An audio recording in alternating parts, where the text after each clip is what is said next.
a gente vai falar um pouco sobre a história bíblica, né? Isso porque queremos fazer uma teologia séria, uma teologia real, verdadeira, né? Então veja só aqui, né, alguns itens que a gente tem para falar sobre isso. Em 455, presta atenção quando a gente quer fazer uma teologia séria, tá bom? A diferença das coisas. Em 455 a.C., o livro de Isaías, a segunda parte foi escrita por alguém, não foi por Isaías. É o chamado proto-Isaías, né? É um novo texto, mas que está ligado a Isaías. Ah, mas como é que diz que foi Isaías se não foi Isaías? Veja só, isso é algo muito normal, muito comum na literatura hebraica.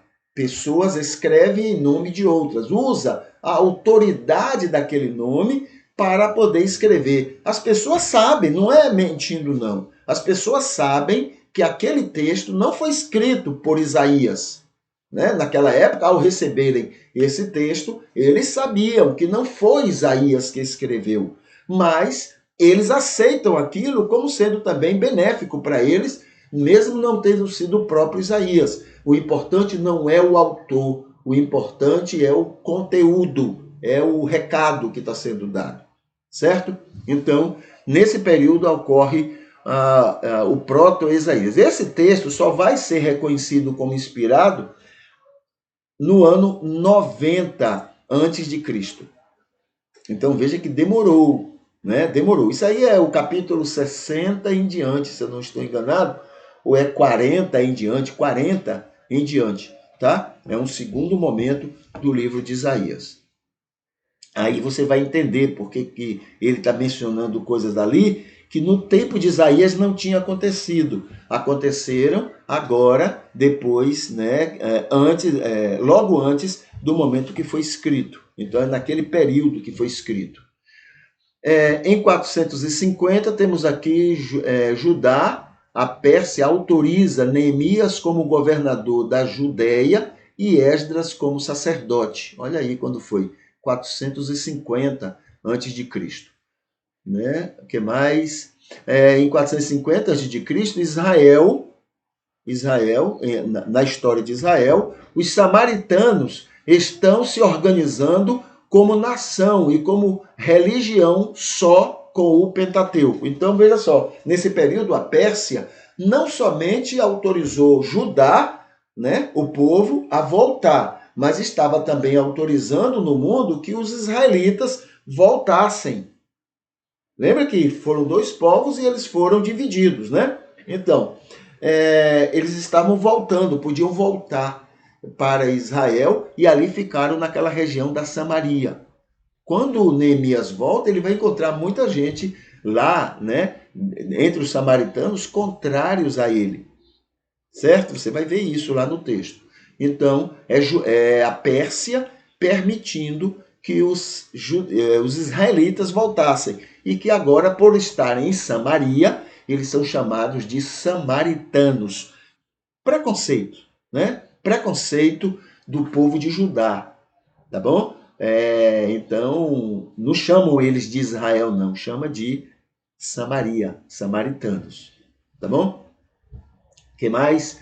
450, Asaf, 450 a.C., Asaf escreve os seus salmos. 450. Esse texto foi reconhecido como inspirado um pouco tempo depois, 444, se junta aos demais textos dos Salmos. 444, Esdras, cadê aqui? Escreve o seu livro, tá? O livro de Esdras. E esse livro, ele basicamente, principalmente, ele é reconhecido em 90 antes de Cristo. Que mais? Que mais? 425. Por quê? Esdras aí, é a época que ele está reconhecendo todos os livros que foram escritos além do Pentateuco, tá? então depois é que ele vai escrever o livro dele, depois é que vai ser aceito. Já resolvia, mas ali é só um registro de tudo que está acontecendo. Quando é em 90 a.C., é que então esse livro se torna plenamente reconhecido como inspirado. Então o livro de Crônicas também foi escrito por Esdras, explicando tudo aquilo lá, né, que primeiro Reis, primeiro Samuel, segundo Reis, segundo Samuel entenderam. Inclusive, lá em Samuel, diz que foi um espírito mau da parte de Deus que obrigou Davi a contar o povo, em Samuel. Mas agora Esdras vai explicar que não foi um espírito mau da parte de Deus, mas foi próprio Satanás que fez isso. Entendeu? O próprio Satanás. Então, essas diferenças vão ajudar muito, né, a compreendermos o texto bíblico.